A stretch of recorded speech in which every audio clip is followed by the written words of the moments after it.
Good morning, everyone. I'm excited to welcome you all today.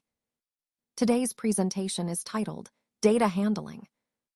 We'll be exploring key concepts and best practices for managing data effectively. Over the next few slides, we'll cover everything from data collection to analysis and security. Let's get started and dive into the world of data handling. All right, let's take a closer look at the contents of this presentation. Here, we see that the focus is on data types, which are fundamental in programming because they define the kind of data we work with. We start with an overview, listing different data types like lists, dictionaries, tuples, sets, and booleans. For example, a list is a collection of items that can be changed, ordered, and can contain different data types. When we declare a list, it's quite straightforward, using square brackets. Similarly, dictionaries are collections of key-value pairs, which are incredibly useful for storing data in an organized way. Declaring a dictionary involves curly braces and key-value syntax.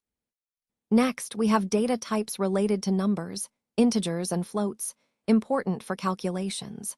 Strings are sequences of characters used for text. Tuples are similar to lists but are immutable, meaning their content cannot be changed after creation, which can be useful for fixed data.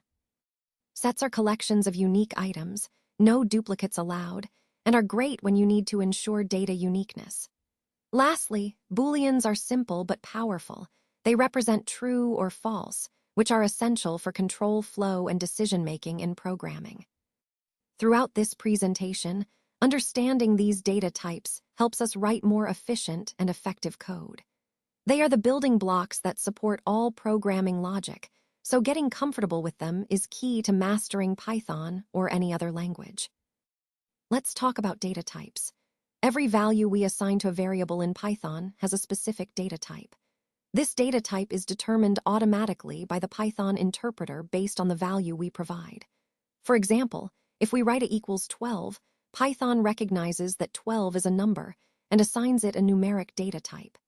It's important to understand that each value has its own data type, and this helps Python handle and process data correctly. This concept is fundamental because it influences how we can manipulate and use variables throughout our program. Essentially, the data type is like the identity card for each value, guiding Python on how to treat it. This automatic type assignment makes Python flexible and user-friendly, especially for beginners. Now, let's take a closer look at the different data types we use in programming. First up, numbers. These are the most basic data types, used for storing numerical values, whether they're integers or decimals. Next, we have tuples, which are ordered collections that are immutable, meaning once you create them, they can't be changed.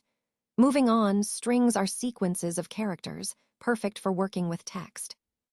Then there are booleans, which are just true or false, essential for making decisions in your code. Dictionaries are key-value pairs, great for storing related data in a way that makes retrieval quick and easy. Lists are ordered collections that you can modify, add, remove, or change items whenever needed. Finally, sets are collections of unique elements, useful when you want to eliminate duplicates or perform mathematical operations like unions and intersections. Understanding these data types is fundamental because they form the building blocks of how we organize and manipulate data in our programs, connecting directly to the overall theme of writing efficient and effective code. Now, let's take a closer look at data types, starting with numbers. When we talk about complex numbers, we're referring to numbers that have both a real part and an imaginary part. An example of this would be 12 plus 4i. The I here represents the imaginary unit, which is the square root of -1. This concept is crucial in fields like engineering and physics, where we deal with oscillations, signals, and other phenomena that require complex number calculations. Understanding how these complex numbers work helps us handle more advanced mathematical models.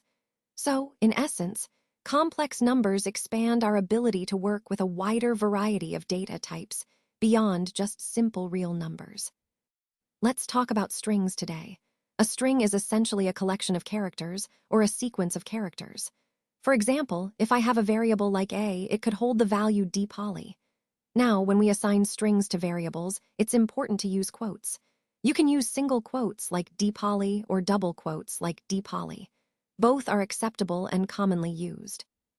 For multi-line values, where your string spans multiple lines, you should use triple double quotes like, "This is especially useful when dealing with longer texts or formatted content."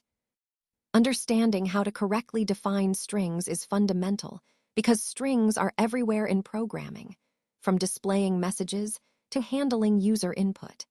So, mastering the way we handle strings sets a solid foundation for more complex operations later on. Now, let's talk about lists, specifically ordered sequences. These are a way to organize data in a specific, sequential order, which makes it easier to follow and understand. One key feature of lists is that they are flexible in terms of data type. This means you can include different kinds of data, numbers, text, or even more complex objects, all within the same list. Another important point is that lists are changeable. Items can be altered, added, or removed as needed, which gives you a lot of control over your data. This flexibility makes lists very useful in a wide range of applications. Lists also contain items that can be either homogeneous or heterogeneous. Homogeneous lists have items that are all of the same type, like a list of numbers or a list of names. Heterogeneous lists, on the other hand, contain different types of items, such as a mix of strings, integers, and other data types. Because of their versatility and ease of use, lists are widely used in programming and data management. They are an essential tool for organizing and manipulating data efficiently. Let's take a look at the list declaration in Python. Here, we define a list called f, which contains 3 different items. The items are enclosed within square brackets, which is how we create lists in Python. Notice that the items are separated by commas. The first item is the number 1, the second is 2, which is a floating point number, and the third is the string dpoly. This example highlights how lists can store multiple data types together. It's a flexible way to organize related data, and understanding this syntax is fundamental as we explore more about data structures in Python. Now let's talk about tuples. Tuples are an ordered sequence, meaning the items inside are arranged in a specific order. One of their key uses is to protect the data. Since they are immutable or unchangeable once created, they help ensure the data remains consistent and secure. This immutability is a crucial feature because it prevents accidental or intentional modifications. Tuples can contain items that are either homogeneous, meaning all of the same type, or heterogeneous, which means they can include different types of data within the same tuple. This flexibility makes tuples quite versatile in how we store and organize data. Remember, because tuples cannot be altered after creation, they are particularly useful when you need to maintain data integrity and ensure the information stays exactly as initially set. This concept ties into the broader theme of data protection and reliable data handling in programming. Let's take a closer look at how tuples are declared in Python. Here, we have an example. F equals a tuple containing 3 different types of items. The first item is an integer, 1, the second is a floating point number, 2, and the third is a string, dpoly. One of the key points to remember is that items in a tuple are separated by commas. These commas act as separators, clearly distinguishing each element within the tuple. Additionally, all the items are enclosed within parentheses, which define the scope of the tuple. This structure is important because it helps Python recognize the data as a tuple, rather than just a group of individual items. Recognizing these features, the parentheses and commas, is fundamental when declaring tuples, especially as we move forward into more complex data structures.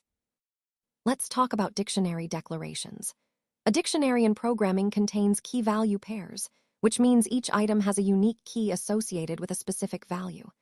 These items are enclosed within curly brackets, giving them a clear and organized structure.